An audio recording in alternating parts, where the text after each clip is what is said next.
Hi అండి అందరికీ good morning. ఇదిగో మరి మేమైతే ఇంతకుముందు చెప్పాను కదా గత వీడియోలో.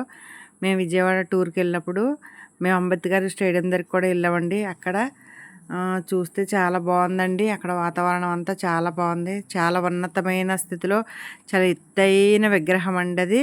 చాలా ఎత్తుగా కట్టారండి. చాలా ఆశ్చర్యం వేసింది. ఇక్కడ అంతా వాతావరణం అంతా చూస్తే చాలా ఆనందం వేసిందండి. చూడండి ఎంత గొప్పగా చేశారంటే ఇక్కడ మొత్తం చుట్టుపక్కల అంతా చాలా నీట్‌గా చేశారండి. చాలా వింత వింతగా అన్ని విగ్రహాలను పెట్టడం జరిగింది. అంబేద్కర్ గురించి ఒక్కొక్క చోట ఒక్కొక్కలా రాశారండి.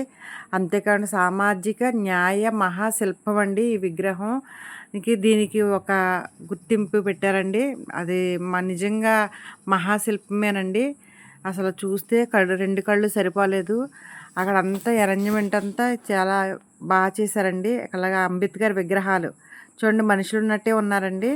మేము ఒక్కొక్క విగ్రహం దగ్గర ఒక్కొక్క ఫోటో అయితే దిగాము.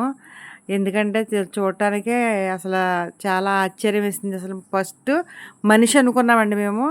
మనిషి అనుకుని తీరా చూస్తే అవి కూడా విగ్రహాలే.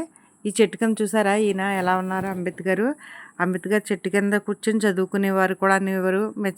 మేము తెలిసినంత మట్టుకి చదువుకునేవారు అనేవారండి. ఈ మహానుభావుడి విగ్రహం చూడటానికి ఎంతో ఉన్నతంగా ఉందండి. ఈ విగ్రహం ఇవన్నీ పెట్టాలని మంచి ఆలోచన కలిగిన జగన్మోహన్ రెడ్డి గారికి నా ప్రత్యేకమైన ధన్యవాదాలు తెలియజేసుకుంటున్నానండి. డాక్టర్ బిఆర్ అంబేద్కర్ని ఒక ఉన్నతమైన స్థితిలో ఆయన గొప్ప చదువులే కాదండి, అలాగే ఇది ముఖ్యంగా చూడండి నెహ్రూ గారు వీళ్ళందరూ కూడా ఒక మీటింగ్ పెట్టారు కదండి. ఆ మీటింగ్ విషయం అదేంటని మాకు తెలుసుకున్నప్పుడు ఏంటంటే ఆయన మన రాజ్యాంగం గురించి ఆయన ఒక ఒప్పందం కుదుర్చుకున్నట్టు మేము చదువుకున్నాము. తర్వాత పెద్దల వాళ్ళ ద్వారా తెలుసుకున్నామండి.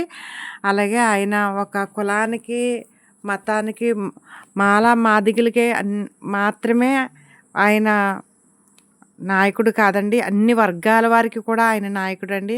ఆయన గురించి ఎంత చెప్పినా తక్కువేనండి. అంత గొప్ప మహానుభావులండి. ఇది ఉన్నతమైన స్థితిలో ఉన్నంత విగ్రహం అండి. నిజంగా ఆయన చాలా గొప్పవారండి. ఇది చూడండి ఇక్కడ నెమిలి చూడండి ఎంత చక్కగా ఉందో. ఇది చూసారా నిజంగా నెమిలిలాగానే ఉందండి. సరేనండి మొత్తం ఇవన్నీ తిరిగామండి. మళ్ళీ ఎర్ర బస్సు కోసం అయితే మేము మళ్ళీ రోడ్డు ఎక్కేసాము. సాయంత్రం అయిపోయింది. ఎర్ర బస్సు కోసం చూస్తున్నామండి. బస్సులు అయితే ఆపట్లేదు. మొత్తం మీద ఒక బస్సు దొరికిందండి. అందరం అయితే బస్సు ఎక్కేసాము. ఆధార్ కార్డు కదండి, చంద్రబాబు నాయుడు గారి పుణ్యమంట. ఆధార్ కార్డు ఇచ్చుకుని మేము మొత్తం అంతా తిరిగేసామండి విజయవాడ అంతా. అందరం అయితే ఎక్కేసామండి. మరి ఇక్కడ చాలా హ్యాపీగా ఉందండి. బస్సులో అందరం ఒకే సీట్లో దొరికిందండి మాకు. చంద్రబాబు గారి పుణ్యమంట. రూపాయి ఖర్చు లేకోకుండా చక్కగా తిరిగి వచ్చేసామండి విజయవాడలోను. ఇంక అందరం ఒకే చోట కూర్చున్నాము.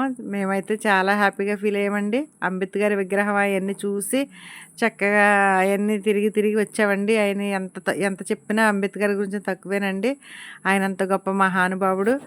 అలాగే మరి మేమందరము అయితే ఇంకా ఇంటికి వెళ్ళిపోవడానికి ప్రిపేర్ అయిపోయింది. అందరికి నీరసాలు వచ్చేసినాయి. కానీ ఎర్ర బస్సులోను చక్కగా అందరికీ ఒకే సీట్ రావటం మేమందరము చాలా హ్యాపీగా ఫీల్ అయ్యామండి. అలాగే బస్సు దిగేసామండి. ఒక షాప్కి అయితే వెళ్ళాము. అందరం గోలి సోడా అయితే అందరూ తాగేసామండి. గోలి సోడా తీసుకుని తాగాము. ఎందుకంటే ఇంకా అందరికి తిరిగి ఉన్నామేమో, చాలా నీరసాలు వచ్చేసినాయి. గోలి సోడా తాగుతుంటే మజాయే వేరండి. చాలా బాగుంది. మొత్తం మీద విజయవాడలో అంబేద్కర్ మొత్తం తిరిగి రావటము, హ్యాపీగా ఎంజాయ్ చేయటము, రావటము ఇవన్నీ జరిగిందండి. గోలీ సోడాతో మా టూర్ కంప్లీట్ అయింది. ఓకే మరి ఇంటికి వెళ్ళిపోతున్నామండి. Okay bye.